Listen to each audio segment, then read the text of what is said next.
Hello guys, mga idol, mga kabos. Yan, magandang umaga po sa inyong lahat.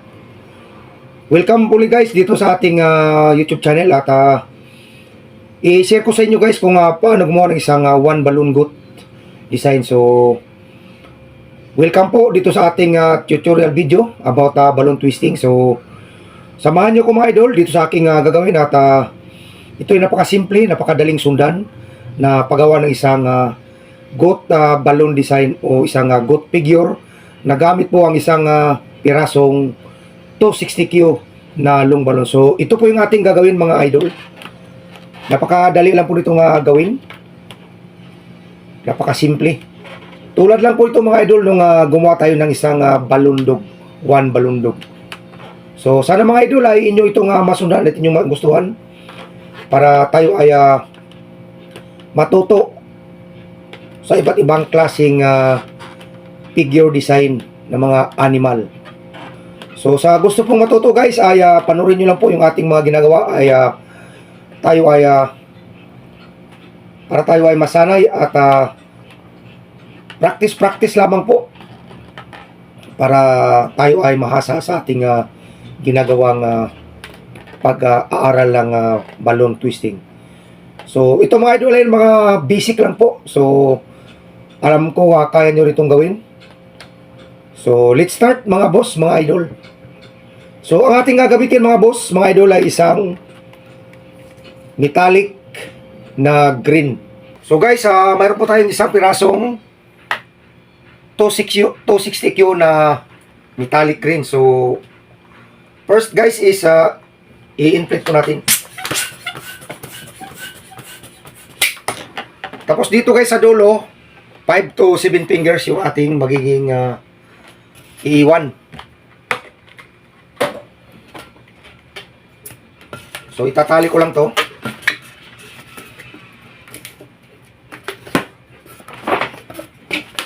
So ito po siya mga idol. So una guys is para po sa kanyang mukha. So kailangan po natin ng 3 finger balloons.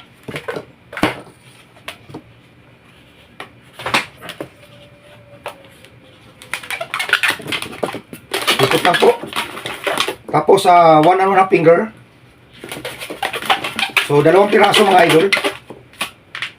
Same size. Tapos kulit po natin 3 times po na ikot.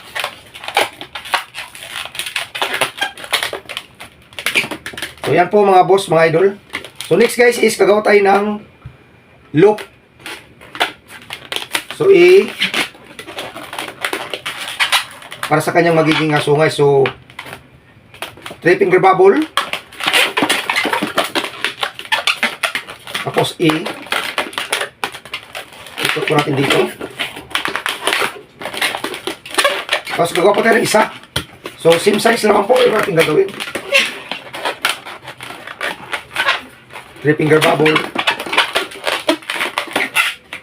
Tapos ikot natin dito.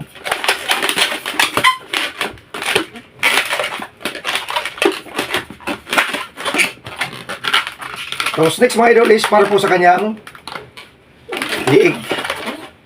So 1 and 1/2 finger bubble para po sa kanyang liig.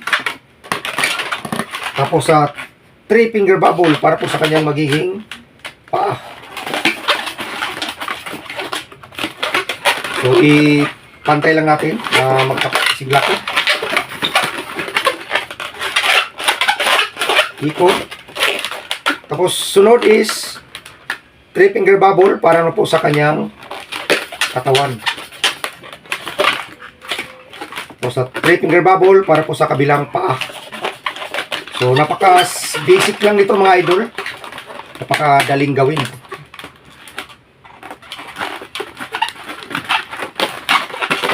Tapos ikot po natin.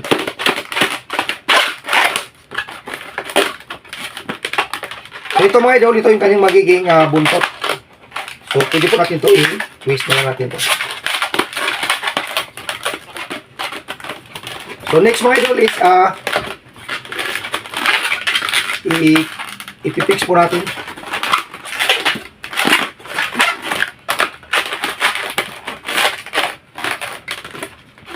So dito guys, sa kanyang maging ulo, i-insert ito natin itong dalawang bilog dito sa pinaka kanyang sungay.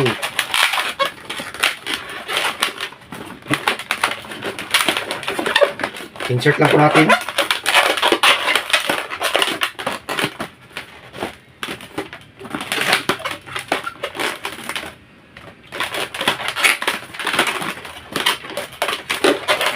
Napaka-simple lang ito mga boss, mga idol. So ito na po yung kanyang magiging itsura mga idol. Yung ating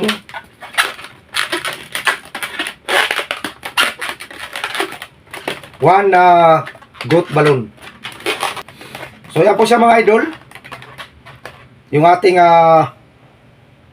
one balloon goat figure. So napakasimple lang, napakadaling sundan.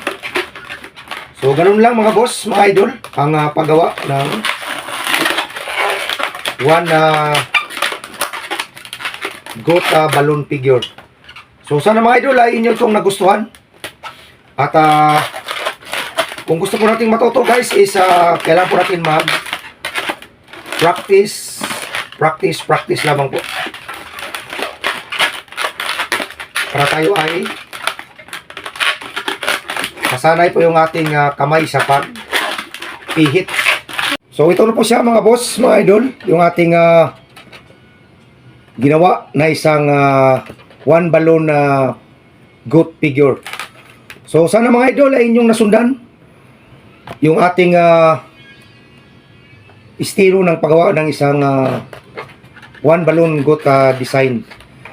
So kung gusto po natin na masanay mga idol is kailangan lang po natin mag practice at para mas marami pa po tayong magawa na iba't ibang disenyo ng mga animals and flower design balloon. So hanggang dito na lang guys mga idol. At maraming salamat po sa inyong oras na ibinigay dito sa aking paggawa ng goat balloon figure. Thank you for watching at isang magandang umaga po sa inyong lahat.